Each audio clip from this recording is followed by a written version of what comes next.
Godzilla, the king of the monsters. The biggest, the baddest, the most powerful monster you're ever gonna see. But just how powerful is he? How strong, how tough is Godzilla, and just how hot is that atomic breath of his? What's it take to be the true king of the monsters? For today, that's what we're gonna find out. So let's get into it.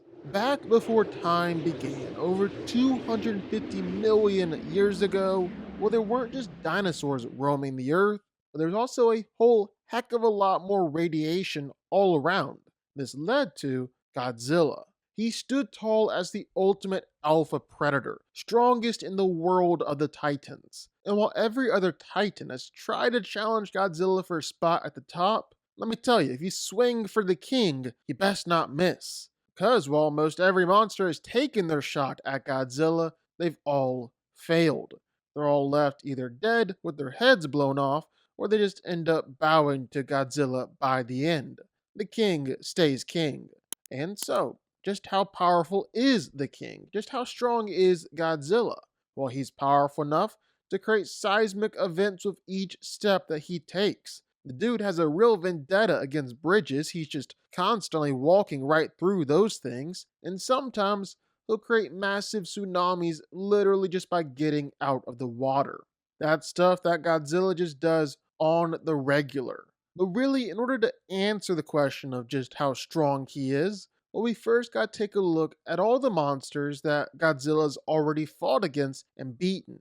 And first up, well, there are the Mutos. And these things are kinda overlooked, but they're honestly a little scary. The male Muto is able to dig out of a huge hole literally right after birth and then destroy a nuclear facility an hour later. The female Muto was able to dig out a pretty big hole herself. I mean, she dug out a hole half a mile under a mountain, then essentially destroyed most of downtown Las Vegas right afterwards. And yet Godzilla clearly outmatched both of them. Whenever he had a one-on-one fight with one of them, well, he was easily winning. It wasn't even really a contest. Now, when they're able to double team him, that's when things got a little tricky, and Godzilla would start to lose the fight.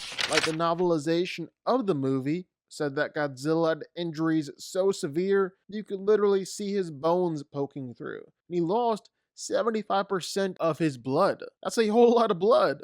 But yet Godzilla is still able to kill both of these things, easily knocking over buildings and destroying most of San Francisco while he was doing it. And that's just starting out here. Because then there's King Ghidorah, the giant three-headed alien demon dragon from outer space. This thing is insanely powerful. Maybe the most powerful titan that Godzilla's ever faced. I mean, just by flying and flapping its wings, and essentially just by existing, Ghidorah was creating a Category 6 hurricane that was essentially the same size as Brazil. It'd be like the energy equivalent of 20,000 nuclear bombs. And King Ghidorah was doing all that just by essentially being alive.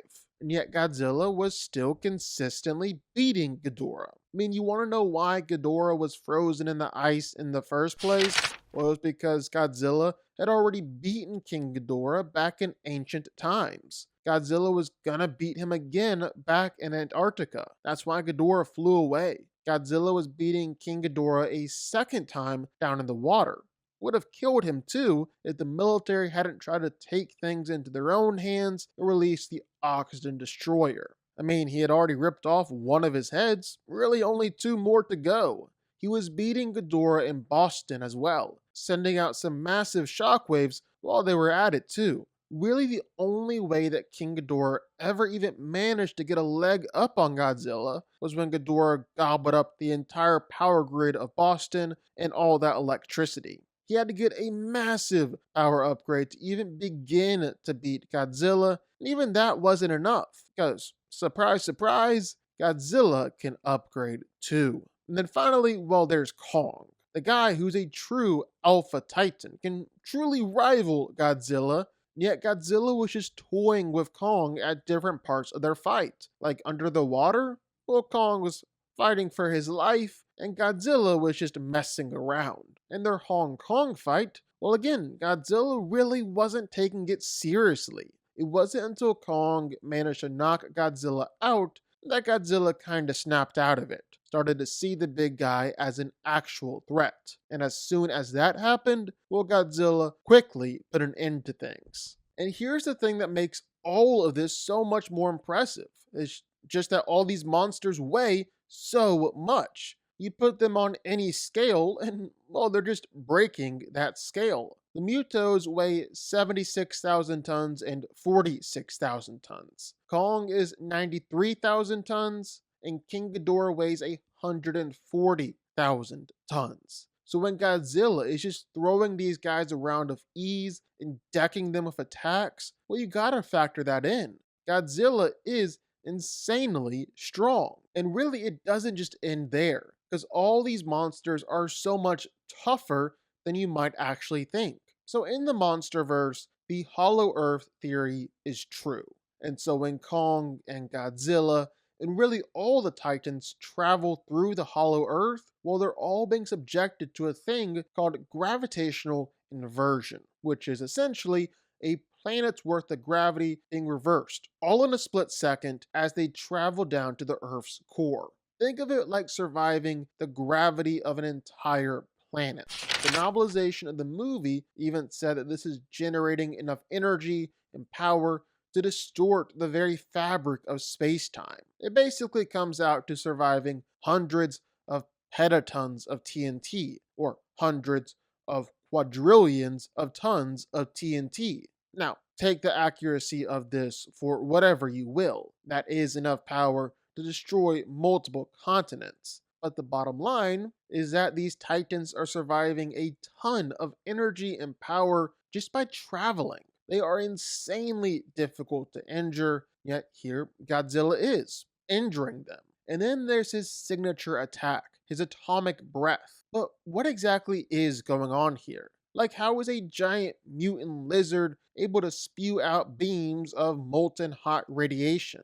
Well, it actually starts with the nucleosynthetic chambers in Godzilla's throat, which converts all of Godzilla's bionuclear radiation coursing throughout his body into a wave of energy. That's what essentially leads to his roar becoming the most powerful weapon on Earth.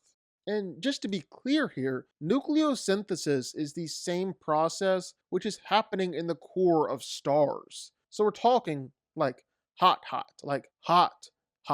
15 million Kelvin hot. And it wasn't enough to just decapitate the female Muto, but it also pushed back King Ghidorah. And didn't just push back the 140,000 ton monster, but according to the novelization, well, it was slowly burning Ghidorah and had him just screeching out in pain. The same guy who can survive the oxygen destroyer, well, that guy was being injured and burned alive by Godzilla's atomic blast. Then, of course, there's the time where Godzilla used his atomic breath to burrow all the way down to the hollow earth. Easily the craziest thing the big lizard has ever done. I mean, the amount of rock that Godzilla destroyed here, and not just destroyed, but legit vaporized, over 500 million cubic kilometers. And since the atomic breath works through nucleosynthesis, process that we can actually understand and put science to, well, we know that in order to destroy that much Earth, Godzilla is releasing over 40 exatons of TNT. So a petaton is a quadrillion tons of TNT. An exaton, well, it's 1,000 petatons. So Godzilla is releasing just an absolutely insane amount of power and energy here.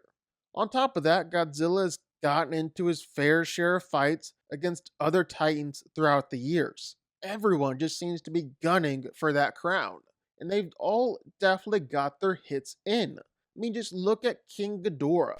Godzilla's been able to pretty consistently trade blows with King Ghidorah, take everything that Ghidorah had, and really, King Ghidorah had no true shot at taking Godzilla down until he amped himself with all the electricity in Boston. That's when he was able to begin to overpower him, began to get the upper hand and injure Godzilla, and even dropped Godzilla from way up at the very edge of the atmosphere. But it still wasn't enough to put Godzilla down. I mean, yes, Mothra had to sacrifice herself in order to amp Godzilla up and cause him to go nuclear, but Godzilla wasn't actually knocked out by any of the attacks Ghidorah was throwing his way. That's my point here. That's the key. And then there's Kong. And for as powerful as Kong is, for being another true alpha titan, well, Godzilla was basically toying with him the entire time, even for as strong as Kong is, where he's stronger than the Mutos and everything. Godzilla is so powerful that Kong wasn't much of a genuine threat. He was toying with Kong, was only taken out because he got a little sloppy and allowed Kong to overcharge his axe with his own atomic breath, which ended up coming back to bite him right on the head. And just to show that Godzilla wasn't actually that injured, wasn't ever actually that threatened by Kong, well, Godzilla went on to easily overpower Kong and basically mortally wound him with just two good stomps. And there's easily one of his best durability feats, surviving a true beatdown from Mechagodzilla. So he started with fighting against King Kong in Hong Kong for 12 freaking hours, literally from dusk to dawn.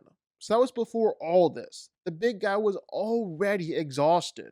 He was already tired and he probably just wanted a nice nap. But instead, well, he had to endure massive energy punches and hollow earth strikes and kicks from Mechagodzilla. See, Mechagodzilla was powered up with hollow earth energy, which is described as being boundless and limitless. So you can bet Mechagodzilla is packing a lot of energy in there. He also survived Mechagodzilla's proton scream, which actually managed to overpower Godzilla's own atomic blast. We already saw just how powerful that was. And this overpowered it, and Godzilla took it? Yeah, this might be one of his absolute best showings of pain tolerance, endurance, and just straight up durability. And that's seriously not all either. Godzilla is regularly surviving nuclear bombs, like he survived the Castle Bravo nuke, a 15 megaton nuke that at the time was the largest nuke ever detonated. Godzilla took it like a champ. Then Godzilla took another one. This is an absolutely massive nuclear bomb, too. Godzilla was taking essentially 1 exaton of TNT here in this blast. So there's that one, and then there's the Oxygen Destroyer. So when the military released the thing, they said that it would destroy all the oxygen within a 2-mile radius. And it actually is a little dependent on what they meant by destroying oxygen. But in order to actually destroy and disassemble all the oxygen atoms within a 2-mile radius like that, well, it would require like 20 to 30 petatons of energy. And Godzilla took it right on the head. And remember, even though he was nearly killed by the oxygen destroyer, he still did take the massive nuclear bomb just a little while afterwards, which is fine after all this, was actually amped up and ready to fight King Ghidorah. And last but not least, the Permian impact, a straight up extinction level event. It broke apart the Earth's crust, created an explosion even larger than Africa, and killed 90% of all life on the planet. Godzilla just took it, and well, he just kept on swimming. Basically, Godzilla is operating on just a straight up insane level. He's nearly impossible to hurt, much less put down for good. There have been a few times where he's been knocked out, a few low showings along the way, but the guy is insanely tough, taking gigantic nuclear bombs directly to the face. Tough. And all in all, Godzilla is seriously powerful. He's almost at like a planetary level threat, easily one of the most powerful iterations of the monster, and really one of the most powerful monsters that we're ever gonna see. Godzilla is the true, unquestioned king. But what do y'all think? Sound off in the comments down below. I would love to hear your thoughts. How powerful do you think Godzilla is? Are you excited for the new Godzilla movie? Sign off down below and be sure hit that like button, hit the subscribe button, and I'll see y'all next time.